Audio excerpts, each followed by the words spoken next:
बहुत पुरानी बात है। किसी राज्य में एक राजा शासन करता था। राजा की एक बहुत ही खूबसूरत बेटी थी।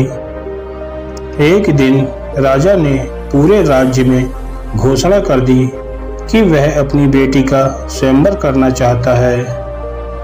पूरे राज्य के लोग आमंत्रित हैं। राज्य में स्वयंवर की तैयारियां जोरों से चल रही थी। देश विदेशों से राजा महाराजा भी आने वाले थे। धीरे धीरे स्वयंवर की तारीख नजदीक आई। पड़ोसी राज्यों के राजा और राजकुमार भी स्वयंवर में हिस्सा लेने आए। राजा ने स्वयंवर के लिए एक शर्त रखी। उसने एक बड़ा तालाब बनवाया और उस तालाब में कई सारे मगरमच्छ छोड़ दिए गए। अब शर्त यह थी कि जो इंसान इस तालाब को तैरकर एक किनारे से दूसरे किनारे तक पार करेगा, राजा उसी व्यक्ति से अपनी बेटी का विवाह कर देगा।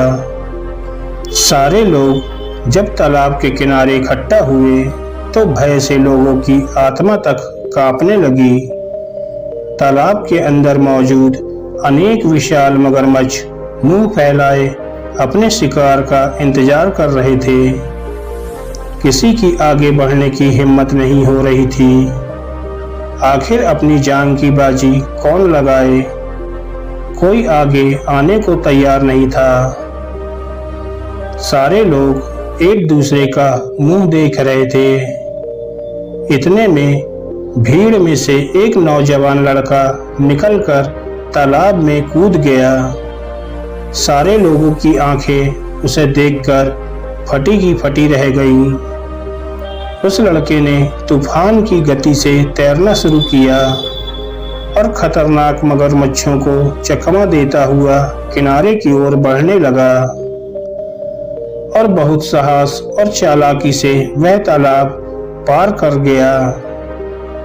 बाहर निकलते ही उसे लोगों ने कंधे पर उठा लिया। लोग कहने लगे, वह कितना बहादुर लड़का है। किसी ने पूछा, आप में इतनी शक्ति कहां से आई जो आपने यह तालाब पार कर लिया? लड़के ने घबराते हुए कहा, अरे बाकी सब बातें करना बाद में, पहले यह बताओ कि मुझे धक्का किसने दिया? दोस्तों, इस कहानी को सुनकर आपको थोड़ी हंसी आई होगी, लेकिन जरा गहराई से सोचो, इस कहानी में बहुत गंभीर संदेश छुपा है। एक लड़के के अंदर इतनी शक्ति कहां से आई कि वह मगरमच्छों से भरा तालाब पार कर गया?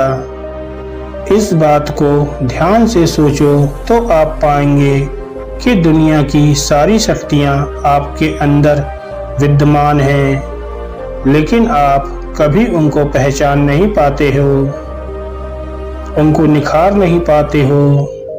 उस लड़के के पास भी कोई दैवी शक्ति नहीं थी, बल्कि उसने अपने अंदर छिपे बल का प्रयोग किया, अपने साहस को जगाया और वो कर दिखाया जिसकी लोग कल्पना भी नहीं कर सकते थे। कई बार हम दूसरे लोगों से अपनी तुलना करते हैं तो पाते हैं कि हमारा मित्र तो बहुत अमीर है, पर हम नहीं।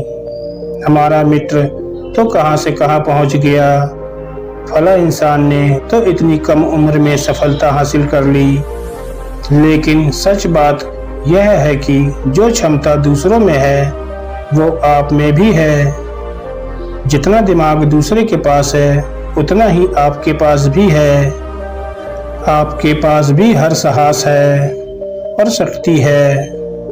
आप अपनी क्षमताओं को जानते ही नहीं। आप खुद से अनजान बने हुए हो। कभी सुना होगा कि साधु महात्मा जंगल में तपस्या करते थे और शक्तियां प्राप्त करते थे। आपको क्या लगता है, क्या कुछ शक्तियां बाहर से आकर उनके अंदर समा जाती होंगी? नहीं, ऐसा बिल्कुल नहीं है। वास्तव में वे लोग तपस्या से अपने अंदर की शक्तियों को जागृत कर लेते थे। अपनी शक्तियों को पहचान लिया करते थे। स्वामी विवेकानंद ने कहा है, समस्त ब्रह्मांड आपके अंदर ही विद्यमान है और ये बात 100% सच है। समस्याओं से डरिए मत। दुनिया की कोई भी परेशानी आपके साहस से बड़ी नहीं है। अगर आप अपने किसी लक्ष्य में सफल नहीं हो पा रहे हैं तो यकीन मानिए आप अपनी पूरी क्षमता से काम नहीं कर रहे हैं। ऐसा कोई लक्ष्य नहीं जिसे आप हासिल नहीं कर सकते। हर असंभव को संभव बनाने की शक्ति आप में है। जरूरत है तो सिर्फ खुद को जानने की, अपनी छिपी शक्तियों को पहचानने की। जिस दिन आप ऐसा करने में सफल हो जाओगे, सफलता खुद आपके चरण चूमेगी। दोस्तों, इस कहानी में मैंने यह बताने की कोशिश की है कि आप हर लक्ष्य को हासिल कर सकते हो। आपकी क्षमताएं अनंत हैं, बस जरूरत है तो खुद को जगाने की और शक्तियों को पहचानने की। दोस्तों, आपको ये कहानी कैसी लगी हमें कमेंट करके ज़रूर बताएं। धन्यवाद दोस्तों।